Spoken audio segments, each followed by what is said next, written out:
இங்க வந்து நம்ம தமிழன் தமிழன் சும்மா சும்மா அப்படியே மூச்சு முட்டம் பேசி நிக்கிறோம். எல்லாம் இங்க மாறி போச்சு. மாத்துறானுங்க. கான்செப்ட் சென்ட்ரல் கவர்மெண்ட் ஒன்றிய அரசோட கான்செப்ட் என்ன தெரியுமா? ஒன்றிய அரசோட கான்செப்ட் இங்க எல்லாத்தையும் இந்திக்காரங்க எல்லாத்தையும் அமுச்சு அவனுக்கு ஓட்டர் ஐடி கொடுத்து எல்லாத்தையும் மாத்தி அவனுங்க எல்லாம் பண்ணணும்னு பாக்குறானுங்க. பட் ஆனா வந்துட்டு ஸ்டாலின் மட்டும்தான் தமிழன்ற உணர்வோடு சவுத் ஃபுல்லா கர்நாடகா, கேரளா, ஆந்திரா, தெலுங்கானா, தமிழ்நாடு இந்த 5 ஸ்டேட் இருக்கு. இந்த 5 ஸ்டேட் வந்து சவுத் ஸ்டேட். இத வந்துட்டு அவங்களால ஒண்ணுமே பண்ண முடியல. மத்திய அரசாங்கத்தால ஒண்ணுமே பண்ண முடியல. பண்ணணும்னு நினைக்கிறது டார்கெட்டே வந்துட்டு மத்திய அரசோட டார்கெட் எதுன்னா தமிழ்நாடு தான். இந்த தமிழ்நாடை வந்துட்டு எப்படியாவது இந்த ஏதாவது மூலியமா இபிஎஸ் மூலியமா இந்த அடிமைங்க இருக்குல்ல, இபிஎஸ் இந்த ஓபிஎஸ் அப்புறம் இன்னொருத்தவங்க நம்ம டிடிவி இவனுங்கள மூலியமா இப்போ இன்னொரு பேசியிருக்கிறாங்க. யாரு நம்ம டிவிக்கு முதலமைச்சரா எவனா கட்சி ஆரம்பிச்சு ஸ்ட்ரைட்டா முதலமைச்சர் ஆக முடியுமா? ஸ்ட்ரைட்டா ஹீரோ ஆகலாம். படத்துல ஹீரோ ஆகலாம். அரசியல் ஹீரோ ஸ்ட்ரைட்டா ஆக முடியுமா? அவர் ஹீரோவா முதலமைச்சர் ஆகும் நினைக்கிறாரு. புரியுங்களா?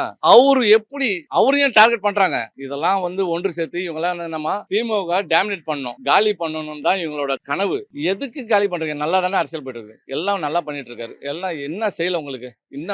இப்ப நான் இந்த ஊர்ல இருக்கேன். என் தெருக்கு எந்த பிரச்சனை இல்லைங்க. நான் சைதாப்பேட்டை தொகுதி, என்னோட தொகுதி சைதாப்பேட்டை தொகுதி. எங்க தொகுதிக்குள்ள தண்ணி பிரச்சனை, கரண்ட் பிரச்சனை, எந்த பிரச்சனையும் கிடையாதுங்க. சுமூகமாகுது. மழை பெஞ்ச 5 நிமிஷத்துல எங்க தெருல 5 நிமிஷம் இல்ல 2 நிமிஷத்துல தண்ணியே நிக்காது. மழை பெஞ்ச 2 நிமிஷத்துல என் தெருல தண்ணி நிக்காதுங்க.